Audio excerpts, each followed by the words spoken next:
শহরে ব্যস্ততম কোলাহলপূর্ণ জীবনে আমরা অনেক সময় ক্লান্ত হয়ে উঠি এবং চাই সপ্তাহান্তে এক রাত দুদিনে কাছে পিঠে কোথাও ঘুরে আসতে। কাছে পিঠে মন্দারমণি ও দীঘা থাকলেও বর্তমানে কিন্তু সেখানে প্রচুর ট্যুরিস্টদের ভিড়। তাই আমার আজকের এই ভিডিও সেই রকমই একটি ট্যুরিস্ট ডেস্টিনেশনের, যেখানে রয়েছে নিরিবিলি সমুদ্র সৈকত ও ঝাউবনের মাঝে একাকী সময় কাটানোর মজা।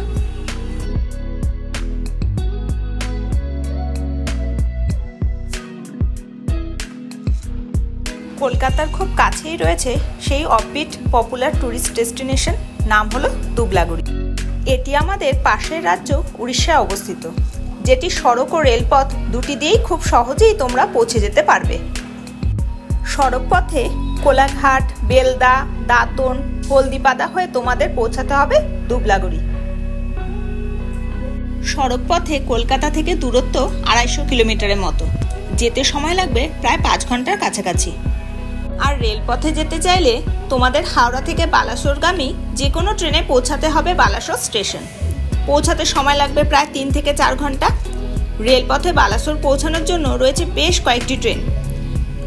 তার মধ্যে দুবলাগুড়ি সঠিক টাইমে পৌঁছানোর জন্য তোমরা হাওড়া থেকে ধরে নিতে পারো সকাল 6টা 10-এর বন্দে ভারত এক্সপ্রেস, অথবা শালিমার থেকে 9টা 15-এর ধৌলি এক্সপ্রেস।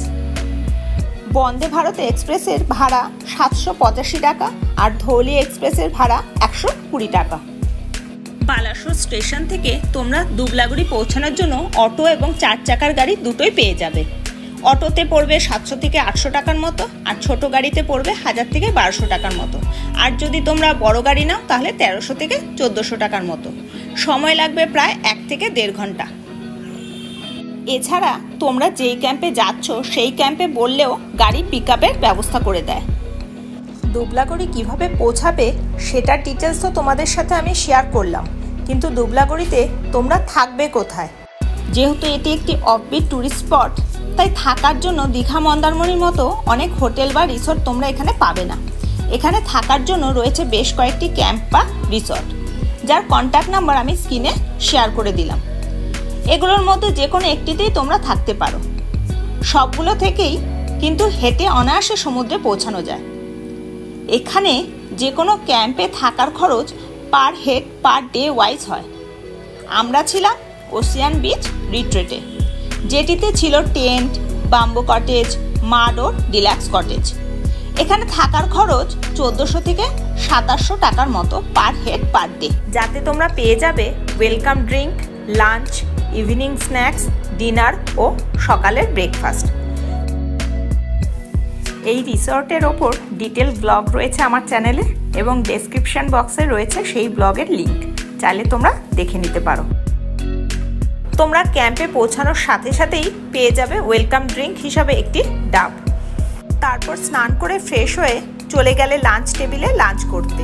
লাঞ্চের থালিতে তোমরা পাবে ভাত, ডাল, 2 রকমের সবজি, 2 রকমের মাছ, চাটনি, পাঁপড় ও মিষ্টি। লাঞ্চের সমস্ত আইটেমই কিন্তু আমাদের প্যাকেজে ইনক্লুড ছিল। এছাড়াও প্যাকেজের বাইরে কিন্তু তোমরা চাইলে অর্ডার করতে পারো মাটন, ক্র্যাব, ইলিশ, ডাব চিংড়ি ইত্যাদি, যার জন্য কিন্তু তোমাদের অ্যাডভান্স জানাতেও এক্সট্রা পে করতে হবে। সুস্বাদু মেনু দিয়ে জমিয়ে দুপুরে লাঞ্চ করে নিস্তব্ধ ঝাউবনের মধ্যে দিয়ে পায়ে হেঁটে তোমরা চলে যেতেই পারো শান্ত নিরিবিলি সমুদ্র সৈকতে, যেখানে তোমরা দেখবে কোলাহলমুক্ত এক সুন্দর সমুদ্র সৈকত, যেখানে নেই লোকের ভিড় ও চেঁচামেচি। এখানে কিন্তু সমুদ্রের জল ভাটার সময় অনেক দূরে চলে যায়। বেশ কিছুক্ষণ একাকিত্বে বিচে সময় কাটিয়ে ফিরে এলে ক্যাম্পের রুমে। এরপর সন্ধেবেলায় তোমরা রুমেই পেয়ে যাবে ইভিনিং স্ন্যাক্স হিসাবে চা ও ভেজ পকোড়া। এখানে কিন্তু রয়েছে বারবিকিউরও ব্যবস্থা, যেটির জন্য তোমাদের এক্সট্রা পে করতে হবে। 1 কেজি চিকেনের খরচ পড়বে 600 টাকা। ক্যাম্পগুলি কিন্তু সন্ধ্যের পর সুন্দর লাইটে সেজে ওঠে, দেখতে কিন্তু লাগে বেশ মায়াবী। এরকম পরিবেশে বন্ধু অথবা নিজেদের প্রিয়জনদের সাথে মিউজিকের তালে ডান্স করে আড্ডা মেরে সন্ধ্যেটা কাটিয়ে দিতে পারবে অনায়াসে। এরপর চলে গেলে ডিনার করতে। ডিনারে তোমরা পেয়ে যাবে রুটি, সবজি, আলু ভাজা, চিকেন ও মিষ্টি। নেক্সট ডে মর্নিংয়ে ব্রেকফাস্টে পাবে পুরি সবজি আর একটি বয়েলড এগ ও মিষ্টি। এখানেই কিন্তু আমাদের 4 বেলার খাবারের একদিনের প্যাকেজ শেষ হলো। আমরা ছিলাম মার্ট কটেজে। আমাদের একজনের এখানে খরচ পড়েছিল 2300 টাকা।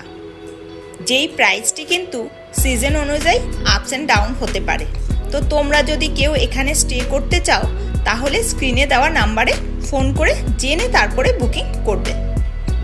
ব্রেকফাস্ট সেরে চেক আউট করে রওনা দিলে বাড়ির উদ্দেশ্যে। তবে বাড়ির ফেরার আগে তোমরা দেখে নিতে পারো বালাসোরের বেশ কয়েকটা বিখ্যাত জায়গা, যেমন নীলগিরি জগন্নাথ মন্দির, নীলগিরির রাজবাড়ি, ইমামি জগন্নাথ টেম্পল, পঞ্চলিঙ্গেশ্বর মন্দির, এছাড়া ক্ষীরচোরা গোপীনাথ মন্দির। গাড়ির জন্য তোমাদের যোগাযোগ করতে হবে রিসর্ট কর্তৃপক্ষের সঙ্গে। গাড়ি ভাড়া তোমাদের পড়বে 2500 থেকে 3000 টাকার মতো। প্রথমেই তোমরা চলে যাবে পঞ্চলিঙ্গেশ্বর টেম্পলে, যেটি রিসর্ট থেকে দূরত্ব 40 কিলোমিটার, আর সময় লাগবে যেতে 1.5 থেকে 2 ঘন্টার মতো। মন্দিরটি পাহাড়ের ওপরে অবস্থিত হওয়ায় তোমাদের কিন্তু বেশ কয়েকটা সিঁড়ি চড়ে উপরে পৌঁছাতে হবে। এখানে প্রবেশ মূল্য হিসাবে তোমাদের দিতে হবে 10 টাকা। পাহাড়ের ওপরে বয়ে চলেছে একটা ছোট্ট ঝর্ণা, আর সেই ঝর্ণার জলের তলায় রয়েছে মহাদেবের শিবলিঙ্গ। অনেকের মতো তোমরাও কিন্তু পুণ্য লাভের জন্য পারো সেই শিবলিঙ্গ স্পর্শ করতে। সময়ের অভাবে আমাদের বাড়ির উদ্দেশ্যে রওনা দিতে হয়েছিল, কিন্তু তোমরা এরপর দেখে নিতে পারো ইমামি জগন্নাথ টেম্পল, যেটা এখান থেকে ডিস্টেন্স 24 কিলোমিটার, সময় লাগবে 23 মিনিটের মতো, এবং ক্ষীরচোরা গোপীনাথ মন্দির, যেটার ডিস্টেন্স ইমামি জগন্নাথ টেম্পল থেকে 7 কিলোমিটার, সময় লাগবে 13 মিনিটের মতো, এবং পথে তোমরা দেখে নিতে পারো নীলগিরি রাজবাড়ি ও জগন্নাথ মন্দির। সবকটি মন্দির তোমাদের ঘুরে দেখতে সময় লাগবে প্রায় 3.5 থেকে 4 ঘন্টার মতো। এইসব দেখে তোমরা কিন্তু চলে আসতে পারো বালাসোর স্টেশনে বাড়ি ফেরার উদ্দেশ্যে। হাওড়াগামী যে কোনো ট্রেনে চেপে হাওড়ার উদ্দেশ্যে। আজকের আমার বালাসোর ট্যুর গাইড ভিডিও কেমন লাগলো তোমরা কমেন্ট বক্সে অবশ্যই জানিও। দেখা হবে আবার পরের ব্লগে, ততক্ষণের জন্য টাটা।